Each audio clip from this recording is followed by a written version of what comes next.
Okay, good afternoon. Welcome to our class in Econ 2122 Applied Economics. So we are in week 14 of our topic. So our topic today is about the economy's producing sectors. So we already finished the last week topics and we already finished about the industry analysis and the industry analysis tools that is used that we have about the SWOT analysis, the Porter's five forces, and the PEST or PESEL analysis. And we also discuss about the circular flow of economic activity. And in the circular flow of economic activity, the economy's producing sectors also take part on the cycle of our economy. So the objectives of this week or this day topic is to describe the economy's three main producing sectors and to show how important the three main producing sectors in the economy in making a choice of what business to establish. So that the three main producing sectors is first we have the agriculture, fishery, and forestry. So in agriculture, fishery, and forestry sectors, reaps the fruits of natural resources like the soil, water, and forest. So this is where this is considered also as an raw materials firm or business, the agriculture, fishery, and forestry, wherein they are produced raw materials to be distributed in the next chain of industry that we are about to discuss later. However, these environmental resources are vulnerable or are subject to change due to climate change which affects the production of this kind of business, such as long dry spells and frequent devastating typhoon due to, say, the El Nino phenomenon. So El Nino phenomenon is an example of climate change that people cannot control. And those that is na palaging umuulan or yung prone sa is we have the La Nina, so which greatly affect the production or the harvest of in the agriculture, fishery, and forestry sectors. And also um, so the more focus here in the fishery or forestry sector is about the producing fruits of natural resources. That's why there are different examples of businesses under this. And okay, before that, from this sector comes the food that we cook at home. Or so we are the one, this is our main or important ingredients in cooking of food. At the same time, it is considered as the raw materials processed or used by other economic sectors, such other economic sectors like manufacturing or manufacturing or construction that is used for example here is cotton for making pillows and mattresses. So cotton serve as a raw materials in making intermediate products or can be a finished product. So agriculture accounts for most of 4% according to NEDA of the sectoral production, as fishery lags far behind despite the country's big fishing grounds. So if there is the climate change or natural calamities, typhoon, flood, earthquake, the production in this kind of sector or this type of sector also affected their production. So much less does forestry contribute to output as it takes decades to revegetate our vastly denuded forest. So our forest also affected by human-made, by what the human did on our forest, especially illegal logging due to the demand of producing paper, furnitures, and fixtures, and also the production of pencil and other products that is wherein the raw materials is the woods or part of trees. So we are under now reforestation because the flood is set, or it is made also by human. So because if we have plenty of trees in the forest, we are our place is not prone to flood. Especially sometimes yung mga flood na makikita nyo, yung mga tubig, so makikita nyo look brownish. Because yung tubig is nanggaling pa sa mga bukid. Dahil hindi na kaya ng mga tanim or ng mga trees doon to protect the water from flooding going to us. And then this is an example of agriculture, fishery, and forestry businesses. So if you see, so this is the production of bananas. And then this is the production of rice. So here, yung palay, yung mga farmer is, and also yung mga ibang mga vegetables at saka yung mga fruits is also affected also if there is a calamities. Especially yung mga bagyo or typhoon. And also yung price implementation ng government. So in terms of rice, so yun.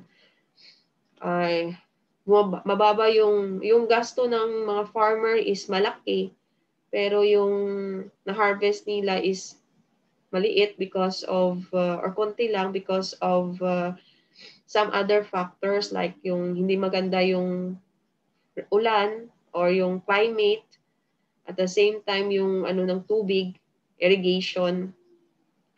So it affect also the output or production of rice. So laki yung gasto ng mga farmers, mababa lang yung price na in-implement ng government in terms of buying. So yun yung problem. And then we also have here yung fishery. So ngayon, mahina yung if there is typhoon, mahina yung yung huli ng isda. So it also affect the price in the market. So if kunti yung supply, tataas yung price ng mga isda. And also here, so ito yung ng effect ng illegal logging na maraming forest na kalbo na. So it's because of that yung reason pala ng flood is konti na lang tanim ng kahoy sa bukid. So yung government is also implementing na dapat may reforestation, planting of trees in the forest. So then bawal na yung cut ng trees. So dapat may permit na. So at the same time, in-encourage na mag-recycle ng mga papel at saka yung mga kahoy. Next, we have in the industry sector. So in the industry sector, these are the businesses. We have the manufacturing, construction, electricity, gas and water, and mining and quarrying.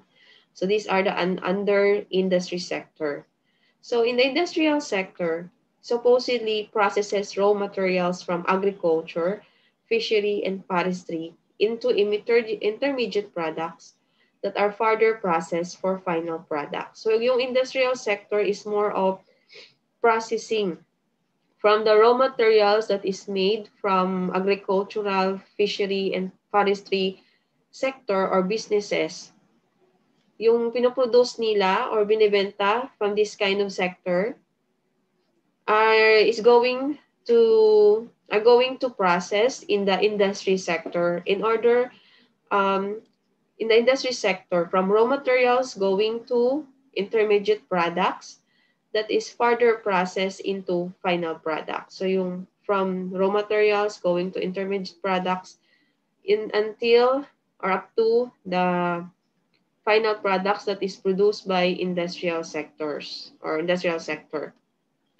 Example of this is the local makers of wallets and bags that produce the final products by processing the intermediate product of leather, which is manufactured from the animal hide extracted by agriculture. So from the agricultural product of the animal hide extracted, animal hide, so ginawa itong leather, considered as an intermediate product, going to a wallet and bags, which is considered as final product. So within the industrial sector itself, local cement manufacturers produce the product by heating limestone mixed with clay from the quarrying industry for the use in the construction industry. So this is another example of in the industrial sector from the raw materials going to the intermediate product to the final product. So the lead industries in the industrial sector is also the lead industries in resource use and output are the manufacturing and construction. So these are the lead industries that has a high percentage in terms of the market share, which is about 65% yung manufacturing and 20% yung production sa construction. So according to statistics in 2009. So in 2009, take note, yung mataas is yung lead industry is the manufacturing followed by construction. So these are the examples of businesses under industrial sector.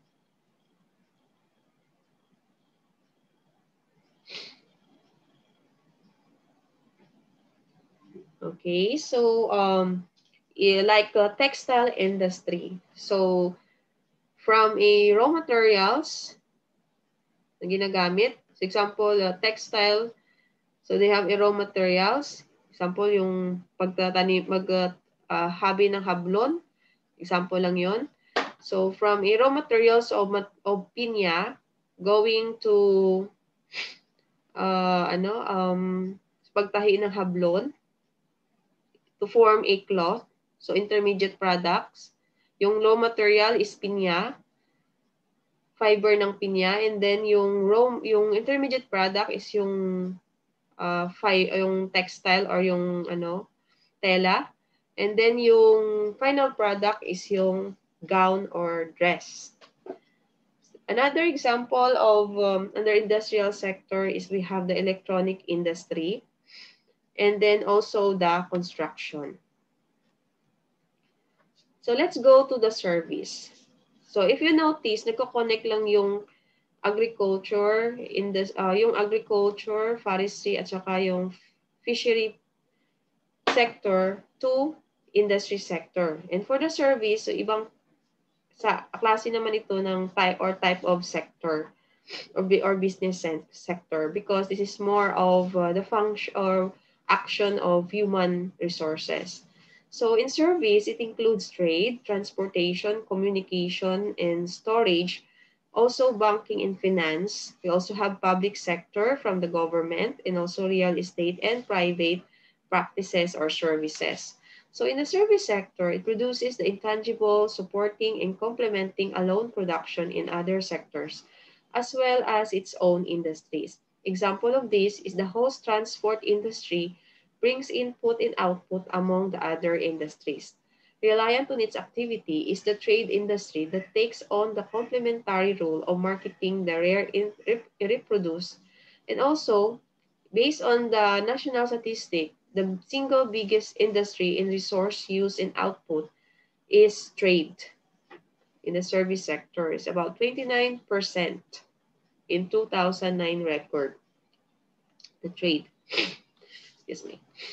So this are the example of a service sector. We have the BPO industry. We have the banks. So this is example of different banks that we have in the Philippines. The transportation, which is involves the airlines, example, and the higher percentage, which is the trading. Excuse me. So I got this record or data from a national economic and the National Economic Development Authority, which about the status of the real of the real growth of our economy in terms of gross domestic product. So if you noticed, based on the percentage, the gross domestic product that measure the production, the domestic production of our economy, there is a decrease in first quarter, but there is rapid increase of, rapid decrease, bumaba. The rapid decrease of the GDP or gross domestic product in quarter 2, and it recovered in quarter 3. So mostly yung date na sa quarter 2 is during the lockdown talaga, implementation of lockdown in all areas of the Philippines. So yung quarter 2 is we have April, May, June, July. Ito yung mga date na nag-lockdown yung economy natin dahil sa COVID-19. And we have yung export is greatly affected. So there is a decrease in second quarter of 35.8, and then yung malaki is yung imports. And for the industry sector, first we have the agriculture, fishery, and forestry. So if you notice, hindi siya masyadong affected sa pandemic. So there is a increase kahit na lockdown, increase pa rin yung production dito sa agricultural, fishery, and forestry. Because affected lang naman yung agriculture, fishery, and forestry if there is typhoon or mga natural calamities or flood na affected ng production or based on the performance or impact ng natural calamity or ng nature, impact ng nature. So kapag typhoon, sumay na yung benta sa isda, and also it can result to flood sa mga forest, and then yung hindi buhay ng mga tanim can be na nasobra ng tubig dahil sa baha or nakulangan ng tubig dahil sa sobrang init. Then, so in agriculture, in the fishery and forestry, they are not affected with the pandemic. But in the industry sector, especially in manufacturing, there is a big impact on the decrease of the decrease in the real growth rate, because na sila yung greatly affected ng pandemic, especially yung lockdown. Dahil nililimit yung mga tao sa manufacturing company, and also yung transportation. Then bawal yung mga taong lumabas. So they are not also allowed to work. And there are other businesses na sa industry na hindi pwede silang mag-operate. And next we have services. So yung services also hindi pa masyadong affected on first quarter because continue pa yung yung operation dito. Pero on the second quarter ng 2020, dahil nilimit din also yung mga tao sa services na sector, that's why they are affected also. In terms of the percentage of share in the different sector, yung dito ay sample ito ng Northern Mindanao, wherein sa Northern Mindanao, malaki yung percentage ng market share nila sa wholesale and retail trading. So ito yung common, maraming nagbebenta which is nag-engage sa trading industry, buying and selling of products. And then yung second nila is agriculture because marami din yung mga properties doon for agriculture. And that's why marami yung nag-engage sa agricultural sector. And then yung third is yung manufacturing. Okay. So, in terms of unemployment rate, because the gross domestic product is also measure the unemployment rate. So, kung nag-increase yung percentage ng gross domestic product, it means marami yung nagpo-produce ng product in the Philippines. So, kung nag-increase yung GDP, nag-increase din yung nagde-decrease yung unemployment rate because the companies in different sector needs human resources, employees or workers to do or to cater all the needs of their customers. That's why they need also more manpower to do the task. So because decrease yung GDP due to pandemic, nag-increase din yung unemployment rate. So malaki yung percentage. So noong April 2019, ito pa lang yung mababa yung unemployment rate. But during pandemic, especially during lockdown, maraming companies na nag-shutdown or nag-downsizing or nag-reduce ng employees nila because hindi na nila makaya to cater yung konting income para ibayad sa or they need to pay, hindi kaya ng compensation or hindi kaya ng income ng company to compensate yung salary ng mga tao. That's why they need to reduce the people based on their income. That's why namalaki din also yung percentage ng unemployment rate. Marami yung unemployed during the time of pandemic. So it's about 75% of the economy is forced to shut down. That's why there's grabe yung increase.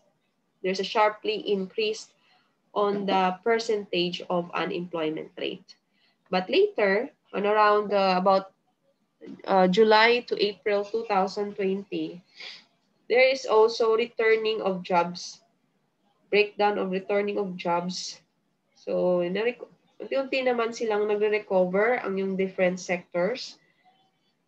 So, yung malaking jobs generated is yung wholesale and retail trade because nag-open na yung mga mall at saka yung mga other buying and selling or trading ng mga businesses. That's why nag-jobs generated din sila or unti-unting nag-return na sa job.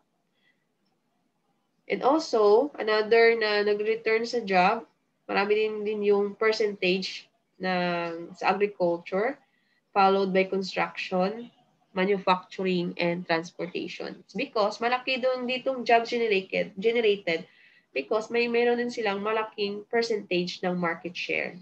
So that's why malaki din yung pag-return ng job. And then ito yung mga businesses na inallow ng government na mag-open.